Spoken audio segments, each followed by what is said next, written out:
Hello and welcome to the PFF Fantasy Football Podcast. I am your host, Ian Hartitz, and today we will continue our team preview series with the Indianapolis Colts. If you have not checked them out already, please see completed AFC North, NFC North, and Houston Texans fantasy football themed team previews. We'll be going through all 32 teams between now and week one. So without further ado, your 2020 Indianapolis Colts fantasy football team preview. Phillip Rivers, new man under center. He has experience with Frank Reich going back to their days in San Diego together, and now he gets the best offensive line of his career. PFF's number one ranked unit, all five starters back with the big uglies. And there's some talent here in Indianapolis. Is it Eckler, Williams, Keenan, Henry type of talent? No, but T.Y. Hilton, plenty of good running backs, young wide receivers. It's easy to see Rivers making this Indianapolis Colts team the squad that everyone wants the 2020 Tampa Bay Buccaneers to be. Was Rivers good last year? No. In fact, he was closer to bad than I think a lot of people realize. I mean, only Jameis Winston, Kyle Allen, and Daniel Jones had more turnover-worthy plays than Rivers last year. I thought his, token, sidearm, teardrop deep ball that he's consistently somehow found its way into, tight coverage windows into his receiver's lap over these years, it was fluttering more than ever. I mean, it was bad at certain points, and the ways that they found ways to lose games just became comical by the halfway point. So didn't look good last year, but like we're doing with Big Ben, I mean, we can't just assume that 2019 was the be-all, end-all, end of the road for the guy. I mean, Rivers in 2018 averaged a gaudy 8.7 adjusted yards per attempt. I mean, was looking like they could maybe take it to the Patriots there for a second before, all hell broke loose and the Chargers went south again. But guy turns 39 in December. He's never exactly won with his arm strength anyway. I could see more of a run-first offense. Rivers takes his foot off the gas a little more than he has because, hey, now he's got what should again be a very solid defense, great offensive line, maybe a better run game than he's been used to. I could see him becoming more of the game manager, veteran type that they probably brought him in to be. With that said, that's not what we want for fantasy purposes. And this has been a guy who has never really given us high upside fantasy performances. I mean, shout out ESPN's Matthew Berry, one of the best stats of the offseason. Rivers has never had a game with at least 30 fantasy points in it. There's just no rushing floor here.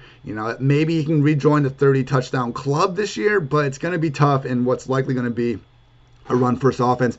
I am passing on Rivers. It is worth noting, though, I did a article series on the best backup QB rooms in the league, and I thought the Colts have the second best. I mean, with Jacoby Brissett having proven to be, below average NFL starter, that's a lot better than most teams can claim in their backup QB room, and I am still a proud member of the Chad, a.k.a. Swag Kelly fan club, everyone. So do not give up on that dude just yet, even if he is a knucklehead from time and time again. So that's the quarterback room. Moving on to running backs.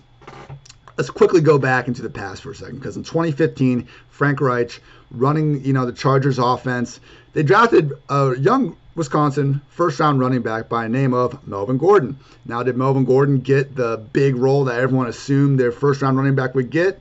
No. In fact, Danny Woodhead was the PPR RB3 that year, worked ahead of MG3 for a lot of it, and yeah, this has been the case for Reich's career as a play caller. He has used committees at almost every single turn, and he has not been always willing to give in to the idea that the bell cow they're supposed to have ends up being that guy. Woodhead is Reich's only top 20 PPR back as an OC or head coach. I mean, it's not been all that pretty. And I realize that's been the past. Has Reich ever had a running back like Jonathan Taylor? It's a fair question. He really hasn't been, overflowed with a bunch of super relevant backs. And to be fair, that top 20 number, if Marlon Mack didn't get hurt these last two seasons, he had a very good chance of cracking in to the lower end of that. So I'm just concerned with the chances of Taylor getting this 300 touch workload that a lot of people hope for. I think it's going to be a bit closer to 200 because we just look at the most recent relevant sample size, and that was the last 4 weeks of the season when Marlon Mack was back from injury. And what we saw was Mack was the RB1 overall, particularly on early down zone. Then they would use Jordan Wilkins or Jonathan Williams to kind of spell him on some early downs. And then Nyheim Hines was his own beast as a pass down back. And I know people have just tried to compare Hines to Eckler. No, that's wrong. Eckler is worlds better than Hines. But Hines is good enough to be a poor man's version of Eckler and keep maintaining the pass down and 2-minute work that he's already had before he got Phillip Rivers, who, as we all know, is, more than prone to throwing to his RBs. So when we got Reitz talking about Hines having 10-plus reception games in 2020, I don't think he's saying that just to blow smoke up the dude's butt during the offseason. I think Hines is going to continue to be their pass down back. So even though Taylor will, in all likelihood, pass up Mack in the depth chart sooner rather than later, I don't think the pass down work's going to be there. It could be a fantasy-friendly 200 touches behind that amazing offensive line, but just realize I think the ceiling on Taylor in 2020 won't match his talent as much as it will in 2021 once Mack is feasibly out of the equation. So moving on to the wide receiver room, we got some talent here. A little bit aging. T.Y. Hilton, contract year, though. Stu wants to prove that he can do a little more than he has without Andrew Luck. And then we got returning Parris Campbell, Zach Pascal, rookie Michael Pittman, and returning Marcus Johnson. So quickly on T.Y. Hilton, because we do have some concerning splits here. With Andrew Luck throughout his career, 15.5 PPR points per game.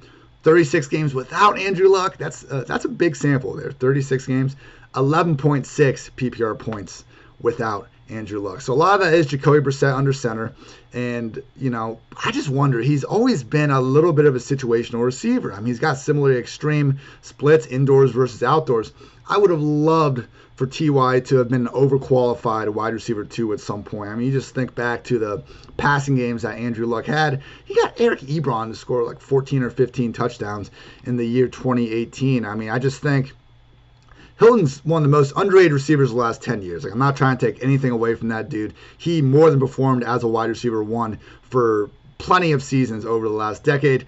I just wonder how good some of those offenses could have been, if his wide receiver 2 wasn't, a washed Andre Johnson or whoever it might have been at the time. So we'll see. Hey, Keenan Allen has been putting up numbers with Phillip Rivers over the last 3 seasons. I don't think this offense is going to, result in Hilton getting 150-plus targets in the same way Keenan's been able to do, but I definitely think T.Y. at this point in his career is still plenty capable of returning, some borderline wide receiver 1, at least top 20 production as the number 1 wide receiver for a Phillip Rivers-led offense. Only the Panthers had a lower catchable percentage of deep balls than the Colts last season. This was not a pretty offense, even though I did like some of the off-script things Jacoby did from time to time. So quickly, I don't think the rest of these guys are going to be all that fantasy relevant this year. Again, this is going to be more of a run-first offense than I think most are giving the Colts credit for. Pascal is good enough to maybe keep Pittman on the bench for a little bit, but I wouldn't expect him to be too long. You don't draft wide receivers in the top 2 rounds to sit them immediately. And Pittman provides some of that bigger body contested catchability that's missing from this offense. I zeroed in on Pittman and Justin Jefferson as real potential rookies that could lead their team in receiving scores as early as 2020. So, future's bright for Pittman. I just think maybe in this version of the Colts offense, not so much. Parris Campbell would be my pick to, provide something resembling wide receiver 3 production if things swing his way. As a long-time Ohio State truther and homer, I don't want to get my sights too overset on Campbell, because look, watching him come up throughout the ranks, in college, I never thought of him as this super polished wide receiver 1. A lot of problems with drops when he was getting the ball, a lot of gadgety kind of pop passes and things like that. Famously, I think, didn't have a catch over 20 yards during his final season at Ohio State. If he did, it wasn't many.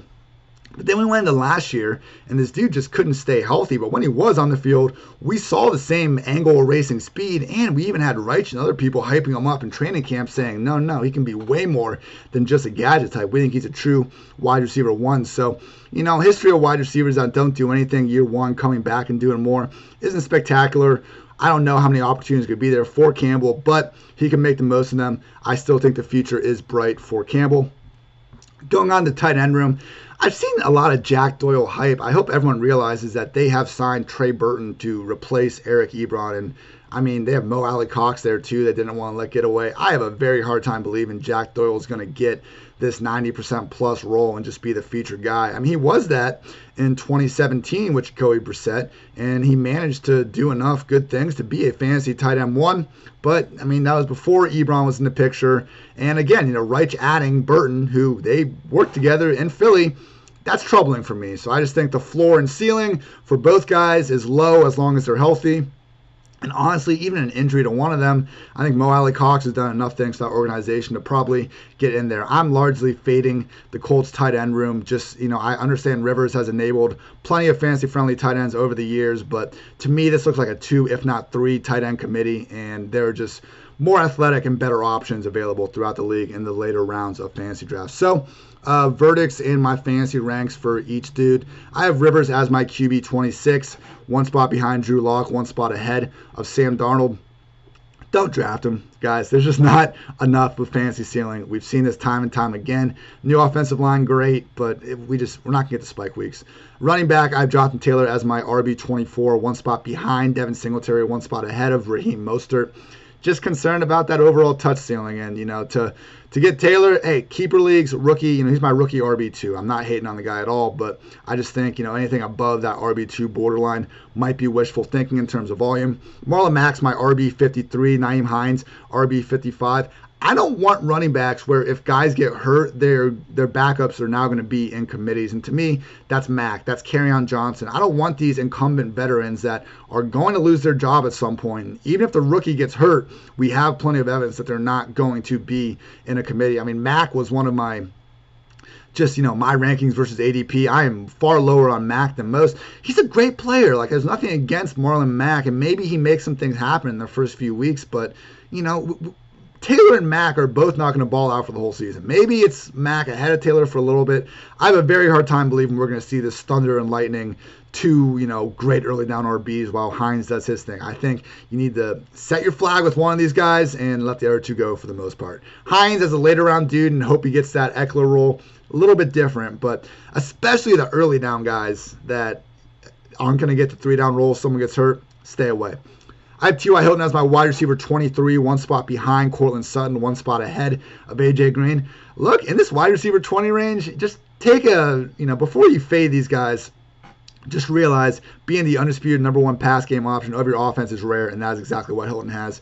Parris Campbell is my wide receiver 54, one spot behind John Brown, one spot ahead of Christian Kirk. Speed kills, everyone. He's got plenty of it. Michael Pittman is my wide receiver 66, one spot behind Randall Cobb, one spot ahead of Hunter Renfrow. Just some slot guys being dudes. But Pittman, he's got that touchdown upside. Best years to come for him. Jack Doyle is my tight end 20, one spot behind Dallas Goedert, one spot ahead of Jace Sternberger. So, win total is 9. Hey, Colts added DeForest Buckner. They are so strong up the middle. They got Darius Leonard at LB. Maybe even a great version of Malik Hooker is still on the horizon.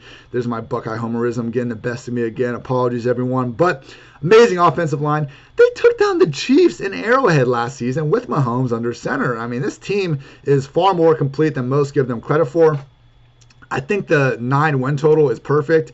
I'm going to take the over, though. I do think the Colts deserve to be the favorites of the AFC South going this season, and I'm excited to see what they can do. I don't think it'll be the most fantasy-friendly situation, but in terms of a real-life contender, I think the Colts have everything it takes to do so in 2020. So that concludes this podcast. Thank you all for listening, and until the next one, I am Ian Hartitz saying have a great day.